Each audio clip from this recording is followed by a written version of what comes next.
الحمد لله وكفى وسلام على عباده الذين اصطفى أما بعد فأعوذ بالله السميع العليم من الشيطان الرجيم بسم الله الرحمن الرحيم رب اشرح لي صدري ويسر لي أمري واحلل عقدة من لساني يفقهوا قولي رب زدني علما قابل صد احترام ماؤں بہنوں اور عزیز بیٹیوں، سورہ فاتحہ کی فضیلت بیان کرتے کرتے اس دعا پر پہنچے، اہدنا الصراط المستقیم۔ جیسا کہ میں نے آپ کو پہلے بھی بتایا ہے کہ دنیا آخرت میں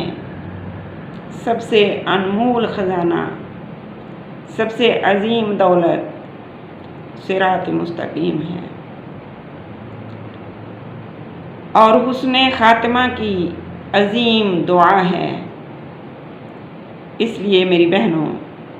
ہر وقت اللہ تعالیٰ سے اہدنا الصراط المستقیم کی دعا کیا کرو۔ اللہ رب العزت نے جس کو صراط مستقیم عطا فرما دیا، سمجھو اس کی دنیا بھی بن گئی اور اس کی آخرت بھی بن گئی۔ دنیا آخرت کی کامیابی صراط مستقیم میں ہے۔ یہ دعا حسن خاتمہ کی عظیم دعا ہے، اور یہ وہ دعا ہے جو ہر نماز کی ہر رکعت میں ہر مومن اللہ سے مانگتا ہے، اور اس یقین کے ساتھ مانگا کرو کہ اس دعا کے طالب کا، اس دعا کے مانگنے والے کا خاتمہ انشاءاللہ تعالی ایمان پر ہوگا۔ اس دعا میں یہ تعلیم دی گئی ہے کہ اے اللہ، صحیح اور سیدھے راستے پر ہم کو چلا دے۔ ہماری کوئی اوقات نہیں میرے اللہ، تو ہم کو صحیح اور سیدھے راستے پر چلا۔ اور پھر اس کی تشریح میں یہ سبق دیا ہے کہ اے اللہ، مجھے ان لوگوں کے راستے پر استقامت کے ساتھ چلنے کی توفیق نصیب فرما جو انعام یافتہ ہیں اور تیرے محبوب ہیں، جنہوں نے اپنی زندگیاں تیری مرضی پر چلتے ہوئے گزاری اور کامیابی کے ساتھ باحفاظت، ایمان کی حفاظت کے ساتھ اس دنیا سے رخصت ہوئے۔ اور وہ طبقہ انعام پانے والوں کا یہ ہے، اولئک الذین انعم اللہ علیہم من النبیین والصدیقین والشہداء والصالحین وحسن اولئک رفیقا۔ فرمایا انعام پانے والوں کا وہ طبقہ یہ ہے، انبیاء کرام، صدیقین، شہداء، صالحین، جس کا ذکر یعنی اس طبقے کا ذکر خود اللہ نے قرآن کریم کے 5ویں پارے میں ذکر فرمایا، جو آیت مبارکہ میں نے آپ کے سامنے تلاوت کی۔ میری معزز بہنوں، یہ دعا ہر وقت ہمارے سامنے اور ہمارے مطلوب رہنی چاہیے۔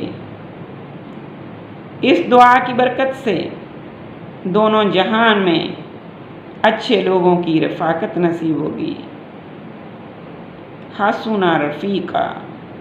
اچھی سنگت نصیب ہوگی اس دعا کی برکت سے۔ جب ہم اہدنا الصراط المستقیم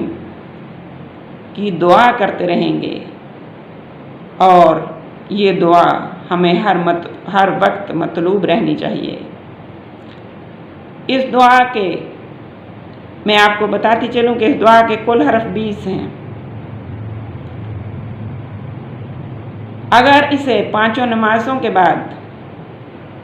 ایک مرتبہ صرف پڑھ لیا جائے، یا دن کے کسی وقت میں 5 مرتبہ پڑھ لیا جائے، یعنی پورے دن میں 5 مرتبہ نماز کے علاوہ، نماز میں جو ہم سورہ فاتحہ میں پڑھتے ہیں وہ تو پڑھتے ہیں نا، دعا میں اگر ہم ہر نماز کی دعا میں 1 مرتبہ یا دن کے کسی ٹائم 5 مرتبہ خلوص نیت سے پڑھ لیں تو ہم ایک دن میں ہزاروں نیکیاں کما سکتے ہیں۔ قرآن و حدیث کی روشنی میں جہاں قرآن مقدس کا 1 حرف پڑھنے پر 10 نیکیاں ملتی ہیں، اس دعا کو 1 دفعہ پڑھنے پر 200 نیکیاں ملیں گی۔ ایک دن میں 5 مرتبہ پڑھنے پر ہمیں 1000 نیکیاں ملیں گی، اور 1 مہینہ بھر کی ہماری کل نیکیاں 30,000 ہو جائیں گی، یعنی ہر روز کی 1000 اور مہینے کی ہماری 30,000 ہو جائیں گی، اور میری معزز بہنوں 1 سال کی کل نیکیاں ہماری 3,60,000 ہو جائیں گی۔ اور جب ہم اندرونی قلبی طلب کے ساتھ اللہ سے یہ دعا کریں گے تو نیکیوں کے ساتھ ساتھ سب سے عظیم دولت، ہدایت کی دولت اللہ رب العزت ہمیں نصیب فرمائیں گے انشاءاللہ تعالی، اور ہماری دنیا بھی سمجھ جائے گی، ہماری آخرت بھی سمجھ جائے گی۔ میری معزز سامعات، میں آپ کو بتاتی چلوں، اہدنا، تو ہدایت دے ہمیں، صراط المستقیم، سیدھے راستے کی۔ میری بہنوں، ہدایت کے 2 معنی ہیں، ہدایت کے 2 میننگ ہیں، 2 معنی ہیں، 2 مطلب ہیں۔ ایک ہے اراءۃ الطریق، اس کا مطلب ہے راستہ دکھانا، اور دوسرا میننگ ہے ایصال الی المطلوب، منزل تک پہنچانا۔ اب آپ جتنے خشوع سے، جب آپ کی نظر میں یہ دونوں معنی ہوں گے ہدایت کے، تو یہ آپ پہ ڈیپینڈ کرتا ہے، مجھ پہ ڈیپینڈ کرتا ہے کہ ہم کون سی والی ہدایت چاہتے ہیں، کتنے ہم دل کی خشوع سے اللہ سے مانگ رہے ہیں اور کون سی والی ہدایت مانگ رہے ہیں۔ ہدایت کے 2 معنی ہوئے، ایک ہوا اراءۃ الطریق، راستہ دکھا دینا، ایک ہوا ایصال الی المطلوب، منزل تک پہنچا دینا۔ میری بہنوں، غور فرمائیے، اگر آپ سے کوئی بندہ راستہ پوچھتا ہے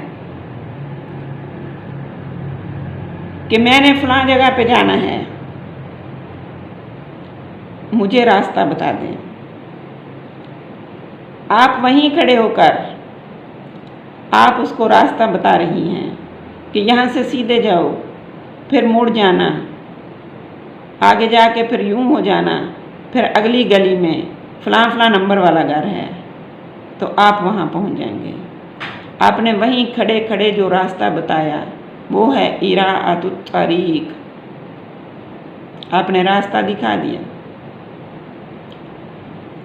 دوسرا میننگ ہے اس کا ایصال الی المطلوب، منزل تک پہنچا کر آنا۔ اب جس بندے کو آپ نے وہاں کھڑے کھڑے راستہ بتایا، وہ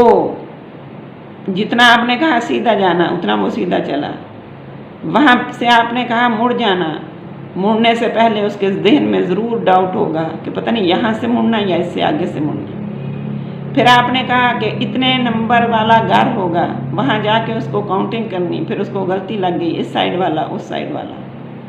اس کے لیے مشکل ہوئی۔